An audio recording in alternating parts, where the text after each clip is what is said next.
요한복음 10장 1절에서 10절입니다. 함께 고백드리겠습니다. 내가 진실로 진실로 너희에게 이르노니 문을 통하여 양의 우리에 들어가지 아니하고 다른 데로 넘어가는 자는 절도며 강도요 문으로 들어가는 이는 양의 목자라. 문지기는 그를 위하여 문을 열고 양은 그의 음성을 듣나니 그가 자기의 양의 이름을 각각 불러 인도하여 내느니라. 자기 양을 다 내놓은 후에 앞서가면 양들이 그의 음성을 아는 고로 따라가되 오되 타인의 음성은 알지 못하는 고로 타인을 따르지 아니하고 도리어 도망하느니라. 예수께서 이 비유로 그들에게 말씀하셨으나 그들은 그가 하신 말씀이 무엇인지 알지 못하니라. 그러므로 예수께서 다시 이르시되 내가 진실로 진실로 너희에게 말하노니 나는 양의 문이라. 나보다 먼저 온 자는 다 절도요 강도니 양들이 듣지 아니하였느니라. 내가 문이니 누구든지 나로 말미암아 들어가면 구원을 받고 또는 들어가며 나오며 꼴을 얻으리라. 도둑이 오는 것은 도둑질하고 죽이고 멸망시키려는 것뿐이요 내가 온 것은 양으로 생명을 얻게 하고 더 풍성히 얻게 하려는 것이라. 아멘. 이 차가운 겨울 주의 전에 나와 예배드리시는 사랑하는 성도님들에게 주님이 건강의 은혜 주실 줄로 믿습니다. 아멘. 예수님은 누구신가에 대해서 예수님께서는 끊임없이 말씀하셨는데요. 그런데 예수님을 보고 또 예수님이 하신 말씀을 듣고 또 예수님이 하신 그 능력과 기적을 보고서도 예수님을 믿지 못하는 사람들, 그 사람들을 통해서 끊임없이 예수님께서 말씀하셨고 또 이야기하지만 알지 못하는 상황이 계속되고 있습니다. 앞을 보지 못하는 시각장애인을 고치셨음에도 불구하고 그들은 메시아이신 예수님을 믿지 못하는 상황. 이번에는 예수님께서 또한 양과 목자의 관계를 들면서 예수님께서 이제 말씀하시는 거죠. 양들은 목자의 음성을 듣고 안다라고 말씀하십니다. 흔히 중동에서 비가 와서 동굴에 두 주인의 양떼들이 모이면 비가 그친 뒤에 나갈 때는 주인의 음성을 듣고 각각 따라 나간다고 하지 않습니까? 그러니까 양들은 주인의 음성을 잘 안다는 것이지요. 예수님께서는 그렇게 비유로 말씀하셨지만 그 사람들이 말귀를 못 알아듣고 또 알지 못하는 상황이 계속되고 있는 상황이 지금의 모습입니다. 오늘 저와 여러분의 삶 가운데 주님은 어떤 분이신지요? 또 주님의 음성을 지금도 듣고 그 말씀을 따라 오늘 매 순간을 살고 계신지요?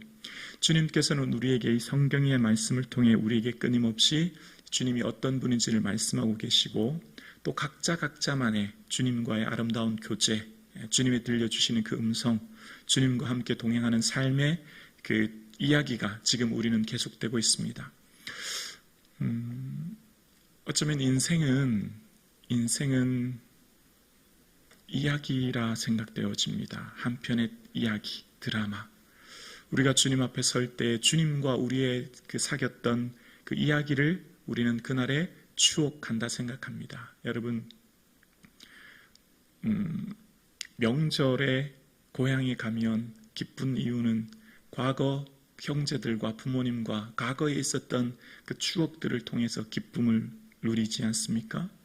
우리가 주님 앞에 서면 그 하나님 앞에 섰을 때 이 땅에서 주님과 함께 교제하며 주님과 나누었던 그 이야기, 그 추억을 우리는 회상할 거라 생각합니다. 지금 저와 여러분은 각자만의 방식으로 각자만의 삶의 이야기를 주님과 함께 교제하는 이야기를 오늘도 저와 여러분은 만들어가고 있지요.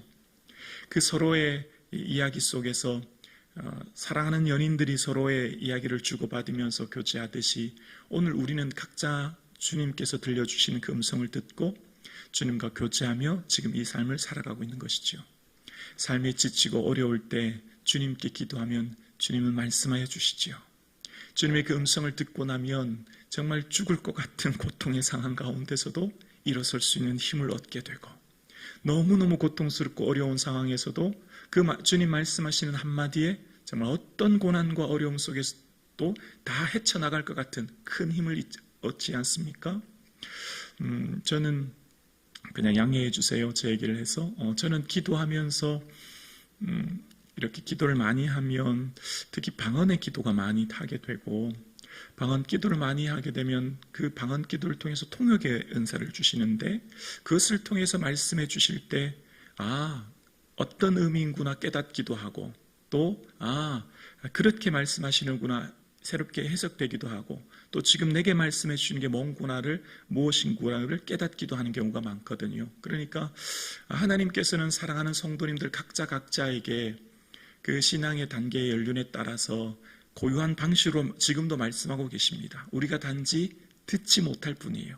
목사님, 저는 하나님 음성을 들은 적도 없고 저에게는 아무 말씀 안 하시던데요. 아니요, 말씀하고 계세요. 각자의 방식으로 하나님 끊임없이 말씀하시고 이야기하시는데 우리가 단지 듣지 못할 뿐이거든요. 여러분, 암의 원인이 너무 과식해서 생긴다고 하잖아요. 너무 많이 먹어서요. 우리가 하나님의 음성을 듣고 찾는 것은 하나님께 집중하고 단순화하고 침묵하는 게 좀 필요하거든요. 침묵이요. 우리 이 시대는 홍수에 마실 물 없는 시대를 살고 있어요. 이해가 되시나요? 휴대폰을 열면 유튜브로, TV를 켜면 TV로, 기독교 방송으로 설교가 넘쳐나요. 설교가 너무 많죠. 너무 많은 설교 이야기들을 우리는 끊임없이 듣고 있어요. 너무 많이 듣는 게 문제예요. 왜 그럴까요? 우리가 들려오는 수많은 이야기들 속에서 이것저것들, 음식도 과식해서 문제듯이 그냥 들려오는 수많은 이야기들 속에 그 이야기에 내가 혼란스럽게 되고, 또 그 많은 이야기들 속에 불순물이 많이 담겨져 있어요. 이게 이해가 되시려나요?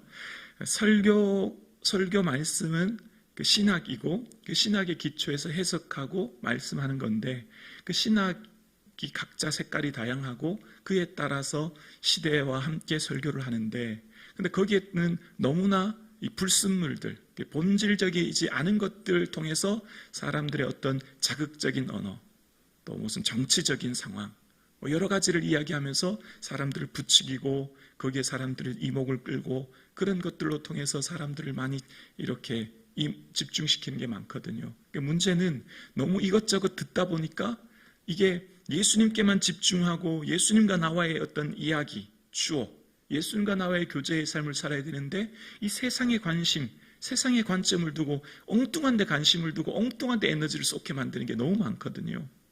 그래서 우리가 누구의 음성을 듣는가, 어떻게 말씀을 듣고 이해하는가가 참 중요한데, 지금 이 시대는 침묵할 시대라고 생각해요. 단순화하는 시대, 묵묵히 기다리는 시대.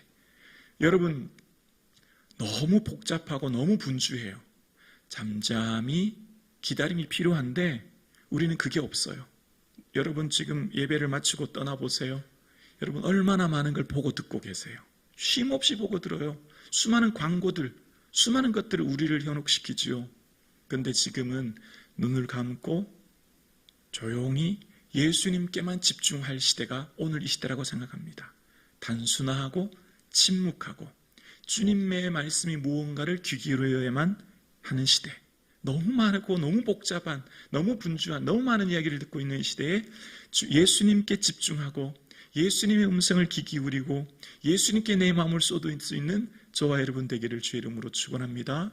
그러니까 예수님을 믿는다는 것은 죽어서 가는 이 이후의 세계인 초월의 세계에 천국이 있을 거야 생각하고 이 땅에서의 삶은 그냥 겨우겨우 버티고 겨우겨우 이겨내고 그냥 그 땅만 바라보고 소망하게 하는 것이 아니라 그것을 넘어서는 거예요.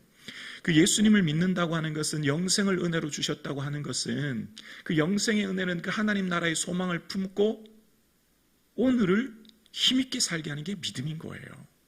그러니까 오늘 예수님께서 주신 그 음성을 듣고 말씀 가운데 거하게 되면 오늘 본문 9절 말씀처럼 예수님으로 구원을 얻고 또 꼴을 얻게 하시는 거예요.